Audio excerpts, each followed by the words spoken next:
Have you ever continually procrastinated something or felt unmotivated to do it and then felt as though you had to force yourself to do the thing at the end just because you knew you had to do it? A lot of times, and you may have heard that procrastination is actually an emotionally driven issue, which is true. But what if it's also deeper than that? Deeper than just your emotions, but coming from your subconscious mind and what it could be communicating to you through the behavior of procrastination. It's not all about, I'm lazy, I don't want to do anything. It could be that more is happening under the surface. That's what I'm going to dive into in this episode. I'm going to share a personal example of a shift that I recently experienced, a transition I'm also in with this podcast, and hopefully that can help you if you are currently in a place of feeling stuck, procrastinating, unmotivated, or maybe you can relate if you felt this way in the past, because it's a very human experience to have, and I want you to know that you're not alone. So let's get into it. Hi, I'm Tati. I'm a licensed therapist and coach. So first, let's talk about what procrastination is. It's really just delaying or putting off something that you want to do, or maybe that you have to do, but anything else seems more interesting in the moment. Maybe you find yourself cleaning off your desk or your house and wondering, why am I doing this? And realizing, oh, it's because there's that other thing that I really have to do that I don't want to do. So anything else becomes more interesting potentially, or you just feel like doing nothing. And so maybe you're completely unmotivated and feeling stuck and wondering what's going on and shaming yourself and being hard on yourself in the process and feeling as though, well, I know I should, air quotes, be doing this thing. I know I want to be doing this thing, but something's happening that's preventing me from doing the thing. So I mentioned in the intro that emotions can be driving procrastination. So this can be maybe fear. You're afraid of a negative outcome that can come from doing something. You are afraid of failure or disappointing somebody else or anything else that might be preventing you from doing the thing. It can also be maybe you just dislike the emotions that come up when you're doing the thing. Maybe it's boredom, or maybe it's really having to focus intently. So it requires a lot of mental energy. And so your brain is like, don't feel like doing that right now because it feels too difficult. You could also be feeling overwhelmed. And so because of that, maybe it feels like this is too much. I have too much on my plate, or I'm overwhelmed by everything that's going on mentally, emotionally, physically, whatever that might be. And so your brain wants to avoid the thing. Now, I want to talk about the layer underneath that I mentioned before. Procrastination can be something that your subconscious mind is telling you and communicating just through your behaviors, right? Because our subconscious mind isn't something that's magical or mystical. It is essentially anything occurring in our mind that is below conscious awareness.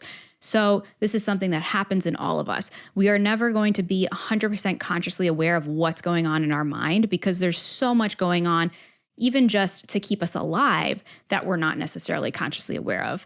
And that doesn't include things like, what your brain is taking in as far as the information in any situation. You're taking in so much information when you're just entering a room through your senses, and maybe when you're in a conversation that your mind is taking in the information, but it's not consciously processing all of it. And so there's a lot of things that our minds are doing below the surface, essentially. If you imagine like the surface is this line that above it is conscious awareness, below it is subconscious awareness. An example of how the subconscious mind works is if you've ever had the experience where you have a problem or something that you're struggling with and you try really hard to figure it out or think about it, but then maybe after you sleep on it or after a few days, all of a sudden you have some clarity on it without necessarily trying harder to figure it out. That's your subconscious working on things in the background. That can also be happening where subconscious beliefs or feelings can be affecting your behaviors. So coming back to procrastination, maybe your subconscious mind is communicating to you, this doesn't feel right, or maybe we can do this differently, or something else is happening here. Maybe this is worth more exploration. Of course, this doesn't apply to every situation that you're procrastinating. There's times where we have to do things because we have responsibilities, because you have a job that we just don't want to do. And it doesn't have to mean that there's some deeper subconscious reason there, right? You might just procrastinate cleaning your house because you don't feel like it. And that's normal and a part of being human. But what I'm talking about are the moments where there's a procrastination behavior occurring and something else is happening that might be causing the procrastination. So this is all very abstract. So let me make this specific, coming back to my example. So I've noticed with myself that I have been procrastinating filming podcast episodes, putting off outlining them, putting off recording them until the absolute last minute. And this is a continual pattern that I have experienced recently. Outside of the fact that I got sick, really before I got sick, I was supposed to have batched a bunch of episodes and I didn't do it. And I was kind of reflecting, what's going on here? Why am I procrastinating this? Is there something else happening under the surface? So when I reflected on it, I realized, okay, what comes up when I think about recording the podcast? This is episode 269 now. I've done so many episodes. And as far as my character, my personality, it is so important for me to stick to my word, to be loyal to what I promise, to be consistent. This is like the disciplined part of my brain speaking. Like, you need to be consistent. You need to do an episode. And I think that discipline was competing with the creative part of my mind that's like, well, I do still have this excitement and this passion for it. And it's something that, like, I know these ideas are still coming, but this isn't working with the way that I'm doing things. It feels like I'm forcing things to fit into this structure that I created that is kind of the typical expectation of, all right, release weekly episodes. And it was resulting in wait until the last minute, kind of putting something together and feeling like it was a superficial episode of something and preventing me from going deeper into things, which is the way that I think the thing that really makes me feel excited. Like, I love diving deep into topics and exploring things with more research and time and space. And this structure that I had created for myself kind of conflicted with that. The interesting thing is then I created this structure for myself, but at the same time, I was also kind of projecting this that other people, you, my listeners, my audience, were expecting this from me. So this kind of quote unquote cage that I created for myself, and I know there's a lot of negative connotations there, and I don't mean that to mean that this was something negative that I felt trapped in, but my brain was kind of creating that and then projecting all of these expectations like, well, I said that I was going to be weekly and I said that I was going to be consistent. So you, the listeners, my audience are holding me to that. So I need to do that. Like, if I don't do that, then that means that I'm failing or that they're not going to see me as reliable or trustworthy. So essentially that brought me to the underlying kind of belief that was happening here. And that was, this feels like a never-ending commitment, right? Given the fact that I created this for myself, I have the privilege of having the freedom to choose what I want to do. I was still creating these boxes for myself. And that looked like I'm going to have to make weekly podcast episodes for the rest of my life, which obviously isn't realistic. But that's kind of what it felt like emotionally, and as far as bringing those subconscious beliefs or fears to the surface. And then I kind of connected it, or it formed into this analogy with something else that I've experienced. And that is exercise routines and healthcare. So like eating nutritious foods and moving my body and all of that. I have found for myself personally, of course, everybody's different. When I have a goal of, okay, I just want to work out regularly, or I want to eat nutritious foods regularly, more fruits and vegetables, whatever that can look like, and it feels like this endless goal that I'm just committing to for the rest of my life, it's hard to feel motivated for that, because it feels like this giant kind of commitment that I'm making, that there's the achievement of doing the thing itself, but it's hard for me to connect with a feeling of accomplishment from that. So what I found for myself is that it's helpful for me to have small, specific goals and containers. So for example, I signed up for a half marathon later this year. That is a larger goal. I haven't run consistently as much as I would want to train for this goal. So the smaller container before that is training for a 5K and then training for the half marathon after that. And so that feels exciting to me because it feels like something that I am intentionally working towards, that there is a set plan towards it. Same thing with, if I do strength training, it's helpful for me to do like a 12-week program and then take it from there rather than I'm just endlessly doing the same kind of exercises or routines forever. I connected this to the podcast issue of, all right, what if I take the same framework and apply it here?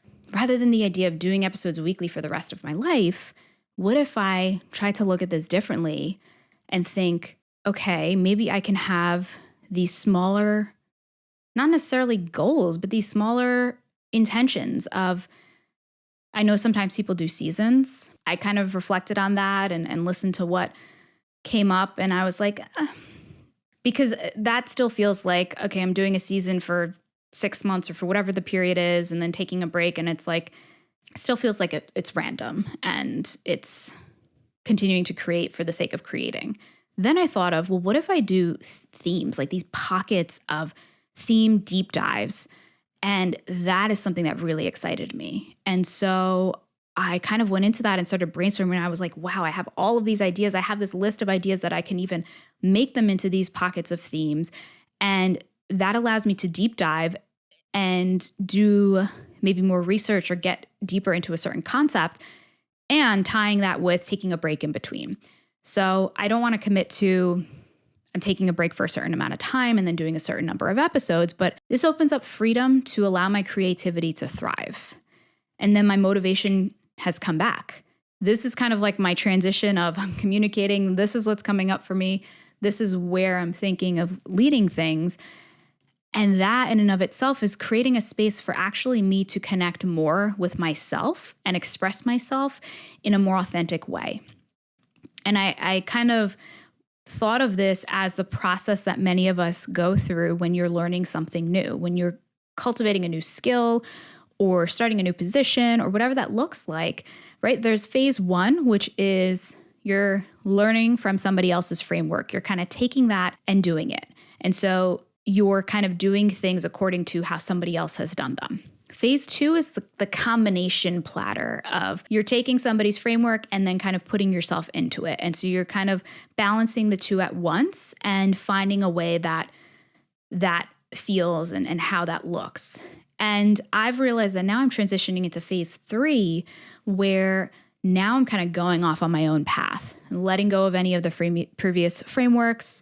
And of course, that doesn't mean that I'm never influenced by anybody else, because that's impossible, because as humans, we're all influenced by each other, we're all connected, and that's not a bad thing. But what I'm doing is letting go of the cages, the boxes that I've made for myself, and choosing to just do what feels authentic to me. And for my situation, I have the privilege of having more freedom to do that because I'm self-employed. However, even if you are somebody who is employed, this can apply to you in your internal shift, in your behavior, in how you are showing up at work and how you are choosing to do things, right? We might have different restrictions as far as how much freedom we have in certain contexts, but that does not mean that we are completely trapped. One example of this is I was working with a client who is in upper level management, and in that transition into that role, he found that, he was looking at the other leaders in his workplace and seeing how they were doing things and how that differed from the way that he approached things. And he kind of took on some of that approach when he first started, but then his goal was to kind of combine the two and see, well, this is their leadership style, but this is what feels authentic to me.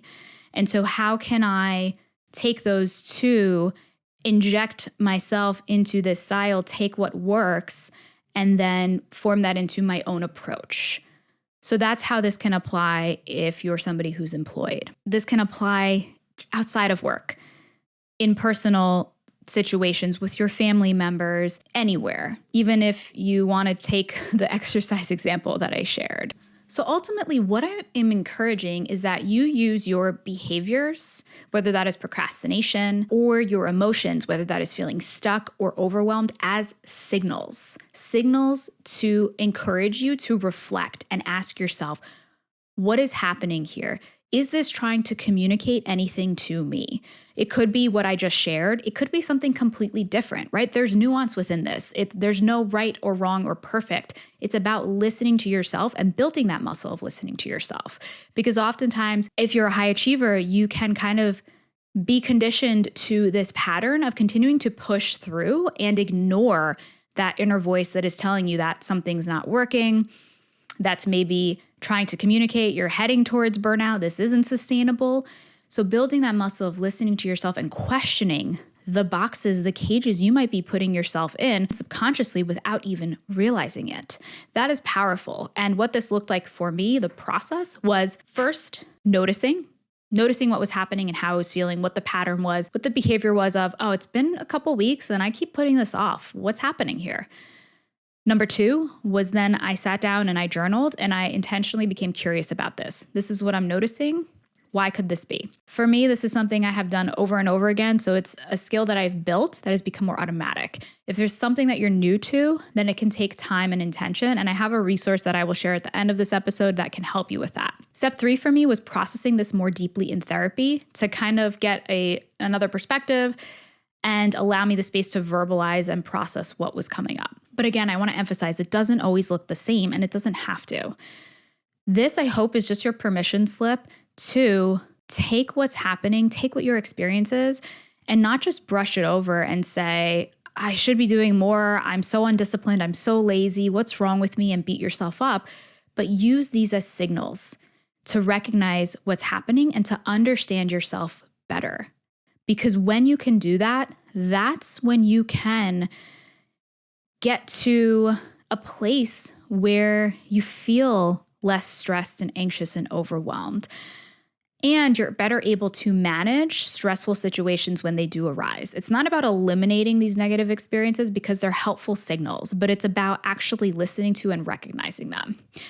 And this is a process. So if you're interested in this process of letting go of recognizing and identifying places where you might be putting pressure on yourself, where you might be feeling stuck, I have a free guide to help you through that. It's called From Pressure to Ease. You can learn more about it and download it for free by going to calmlycoping.com/pressure or click on the link in the description. As far as the plan for this podcast moving forward, there's one new episode coming next week because I am participating in what's called Podcastathon. And that is where we support charities through our podcast. Super excited for that. So keep an eye out for that episode. And after that, I will be taking a break. And this isn't like months-long break. This is a shortish break so that I can rebuild this creative energy, have time to go deeper into research and creating the plan. Then I plan to come back with a set of episodes on a specific topic and continue from there. If you have any ideas for themes that you would want me to cover, then definitely leave that in the comments if you're watching on YouTube. I may even create a poll, so you can check out my YouTube community space to see if there's a poll there with suggestions I've given. I have tons of ideas, things like an entire theme series focused on nervous system regulation, an entire theme series focused on the origins of hustle culture. So many things that I can dive deeper into. And so I'd love to hear from you if there's anything specific that you'd like me to cover. Thanks so much for being here with me. Thank you so much. If you are a returning listener to Calmly Coping, or if you're just here for the first time, I am super grateful for each and every one of you. While you wait for next week's episode, I have other episodes about calming your mind, improving work-life balance, and feeling more confident from within. So be sure to check out these episodes here.